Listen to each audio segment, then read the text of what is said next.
এই হচ্ছে দুয়ারি, আর এইগুলোই হচ্ছে পাতা হবে এখন। কি মাছ দেখলেন? বর্ষার বৃষ্টিতে যখন চারিদিকে পানিতে থই থই, ঠিক তখনই কিন্তু গ্রাম বাংলার মানুষেরা মাছ ধরতে ব্যস্ত হয়ে যায়।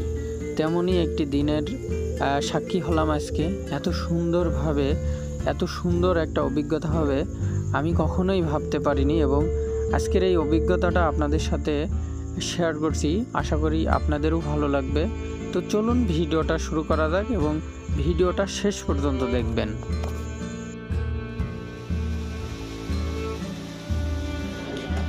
দর্শক, নতুন একটা ভিডিওয় আপনাদের সবাইকে স্বাগতম। প্রচুর বৃষ্টি হচ্ছে সকাল থেকে, এই সপ্তাহ ধরেই কম বেশি বৃষ্টি হচ্ছে। আর এই বৃষ্টির ফলে কিন্তু আমাদের এই অঞ্চলের খাল বিল একদম পানিতে ভরে গেছে। তো সেই কারণেই কিন্তু আজকে আমরা যাব মাছ ধরতে, এবং পুরো মাছ ধরার যে বিষয়টা বা বাঁশের চাই দিয়ে যে মাছ ধরার যে সিস্টেম, সেটা আপনাদের সাথে শেয়ার করব। তো ভিডিওটা শেষ পর্যন্ত দেখবেন আশা করি।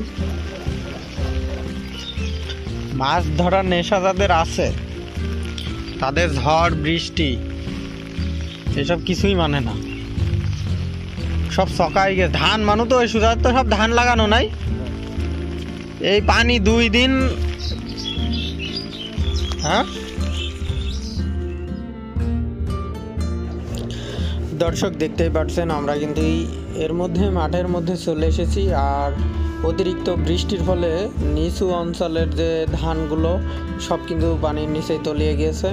তো এইভাবে যদি 10 থেকে 15 দিন পানির নিচে থাকে, তাহলে কিন্তু ধান আর হবে না। তো এখন আমরা যাবো এই যে সাদা চকার কাছাকাছি, আর ওখানে যেই কিন্তু আমরা সেই মাছ ধরার যে ফাঁদগুলো নিয়ে এসেছি সেইগুলো বসাবো, এবং পরের দিন সকালে কিন্তু আমরা এই মাছ ধরার ফাঁদগুলো কিন্তু তুলব।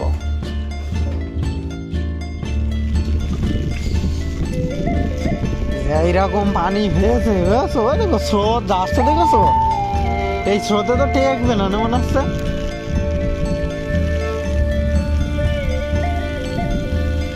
এত উপরে মাছ আছে। হ্যাঁ,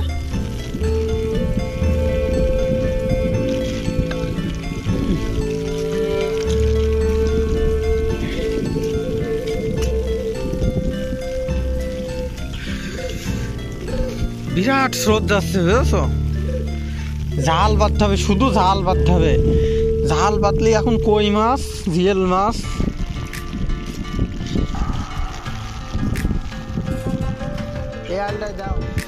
কি পরিমাণে স্রোত যাচ্ছে, আর এদিকে সব ধান তলিয়ে গিয়েছে, মানে সেই বন্যার মতন। একদম নিচু যে জমিগুলো, সেই জমির ধান একদম পুরোপুরি তলিয়ে গিয়েছে। ওই যে ওই সাইডে মাছ ধরছে, একটু জুম করে দেখাই। আর ওই সাইডে জাল পাচ্ছে অলরেডি। এই হচ্ছে দুয়ারি, আর এইগুলোই হচ্ছে পাতা হবে এখন।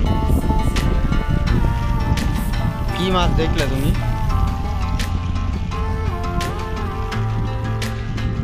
ও এটা দাঁড়াচ্ছে না।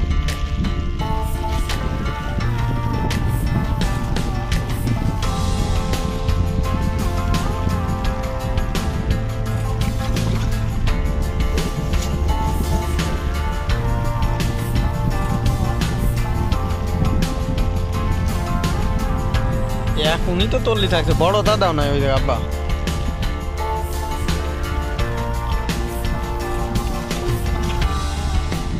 ওই ওই ওই জায়গা আরো দেয়া লাগবে, না হলে কিন্তু হবে না।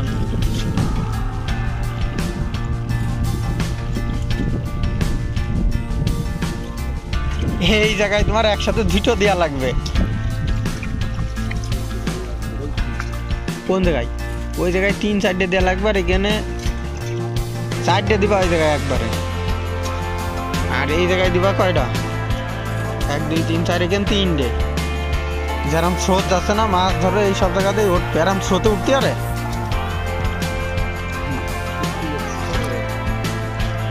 এরকম স্রোতে উঠবে না, এ তো মরে যাবেন ভিতর ঢুকলি। আব্বা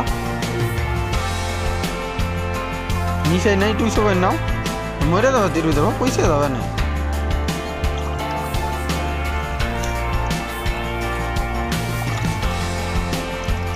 যে স্রোত এখানে টিকানোই তো কষ্ট।